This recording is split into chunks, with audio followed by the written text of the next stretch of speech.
awful. It actually didn't taste awful. No, I mean, well, they're quite good at recreating the taste of things that are not vegan, but you have to wonder what's made of. How do you get chocolate which is not made with milk? Oh, what's God, it made with? I'm going to be sick now. What's it made with? Ah, yes, I don't know. I don't know. Welcome, my friend. Before we get on to a lot of other stuff, Sara Sharif, this news broke while we were doing Plank of the Week, and I have literally just been in a 10-minute argument with a former head of social services who refused to point the finger at social services, despite the absolute truth that neighbours would hear gut-wrenching screams coming from the house. Yeah.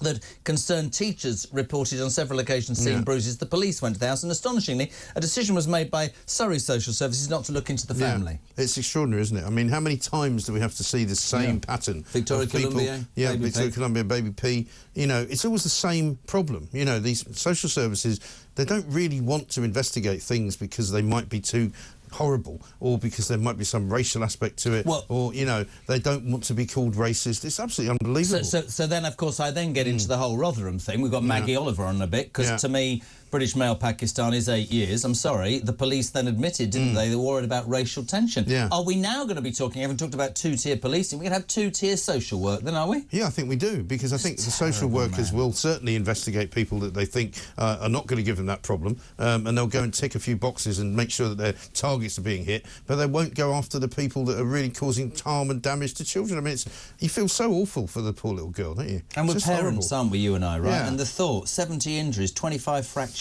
I can't... No. I literally... You can't think about it. And you might not want to answer this. It then leads on to a whole debate about, you know, the death penalty. Where are you on that? Well, I heard what you said to James Price and what he said back to you, and I think he made a very good point. If we are now in a position as a state to sort of sanction assisted dying, then surely the next step might well be that you can have the death penalty. I mean, I'm sort of black and white. My problem is because I'm a father and because I'm obsessed with all my children and I can't bear the thought of what this girl does. If there is complete definitive proof, in my world, what he's done to that kid, he doesn't deserve to be at liberty in my society. No. I don't believe that. And there's always a chance that he will be freed at some point, you know, no matter what happens, despite what the sentence is. And at the end of the day, it's going to cost a lot of money to keep him in prison. And that's another argument you can make to say, well, why don't we just do away with him? He certainly doesn't deserve to walk around. No. Well, listen, there'll be lots going on in the next few days, and sentencing will be Tuesday, but when you've got the greatest radio presenter in the land in your building, Michael Graham,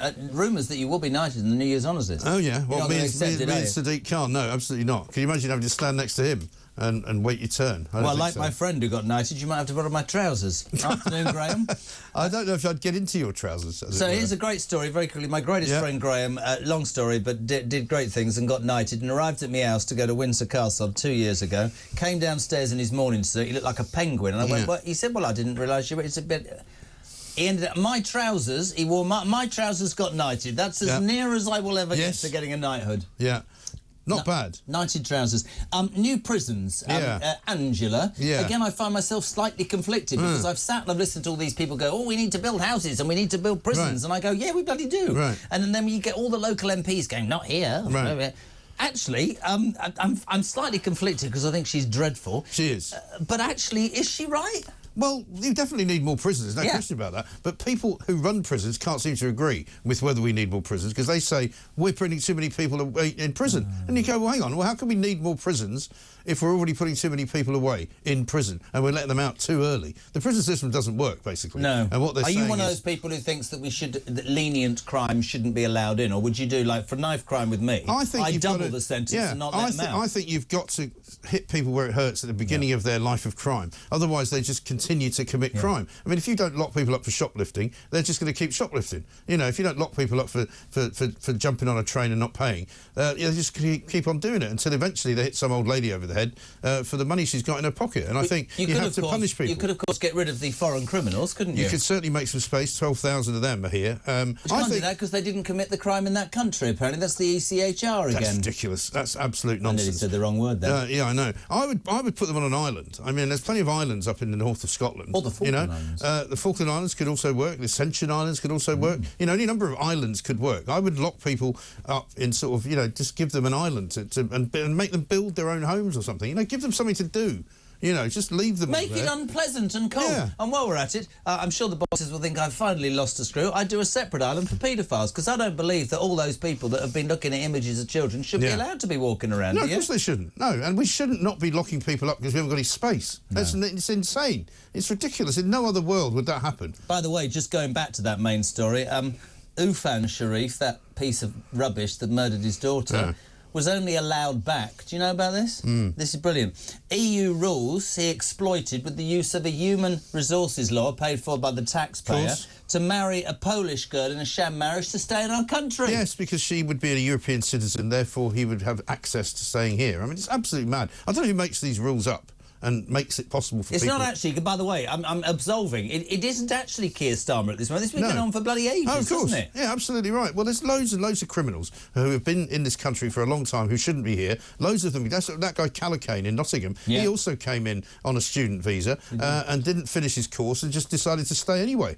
I mean, unbelievable. He's another guy. I mean, I had the father of one of those poor victims on yesterday saying the father of the girl who was killed by Callaghan, who's obviously has got his life ruined now. But he was saying, you know, that he wants to now get answers from the NHS Trust in Nottingham because they were negligent in letting this guy out when they clearly knew that he was a danger to society. And he should never have been allowed out. And yet again, another prime example in this country of let's look after or find an excuse for the perpetrator's crime and forget the bloody victim. He deserves to have a second chance because he's just mad schizophrenic. He deserves to have a second chance, apparently. This was what happens before he did the killing. But this is my whole capital punishment argument, right? What happens to real common sense, which is what this station's about, which says this person is essentially evil, and nothing that you can say or do is going to change the fact that they've murdered children or sliced people to death in broad daylight. This person doesn't deserve to be in our society. Why is that so difficult for people to swallow? It really is strange to me. And you lock them up and you don't give them rehabilitation. You can't be rehabilitated from those kind of crimes. I'm sorry. But I've been reassured by a friend of mine on the phone that, and I can't go too far into too much detail, but maybe 50 years inside for that man will be more hellish than being killed. Well, perhaps so, but I would still say the cost of that to us is not worth it. I'd say just do away with him. Frankly. I'm gonna. He wants to play a clip because you weren't. Are you able to hear? I think so. Right. This is the head of the social services in Wiltshire. Have a listen because I want your expertise on this. There we go. Yeah. Now, one of the things that you need to face up to, is that in the last 14 years, children's social services in this country have been cut back year on year on year. Police have withdrawn from the community. We don't have community policing now because of cuts within policing. You know what's happening in terms of the health service and the difficulties of doing the job there. So the context in which people are trying to do a really difficult, challenging job, often without all the information that becomes available later on. If you want to take them off the pitch, it's not going to be the solution. Unbelievable. Absolutely unbelievable. Not like these people got it wrong and a girl died. Yeah.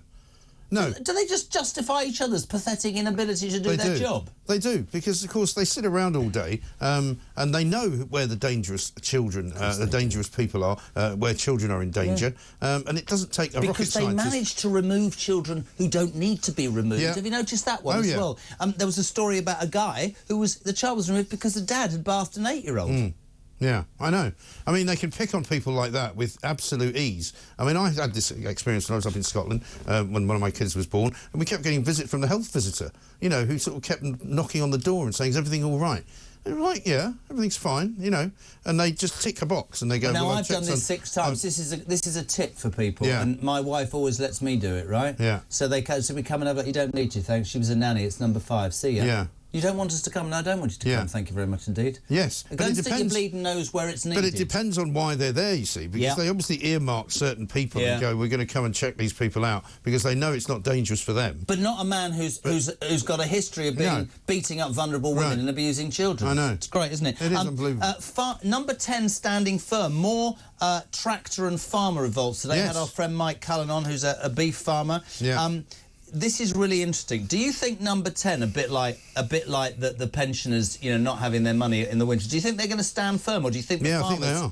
I think because I don't think they understand that this is a massive problem. I don't think they get how big of a mistake they're making, and I think they genuinely believe, with all the zeal that they can muster, that this is how the country should be run. And they think that most people are actually in favour of them, because when they go and talk to Labour supporters in the middle of London or the middle of Manchester or the middle of Liverpool, they all go, oh yeah, they're really rich, you must tax them some more. They don't understand the countryside. They don't have any real affinity with it, and they genuinely think they're doing the right thing. So this is a bit like, because for me it's a land grab, this is a bit like they don't realise that our farmers produce 55% of the stuff that we eat. No. It's a bit like GB Energy, because we don't know what that is. That's just a quest to do the green thing. Isn't it? So they're going to have to import oil and gas and food. Yes. And it's going to cost us even more. And it's going to be even less green than they want it to be.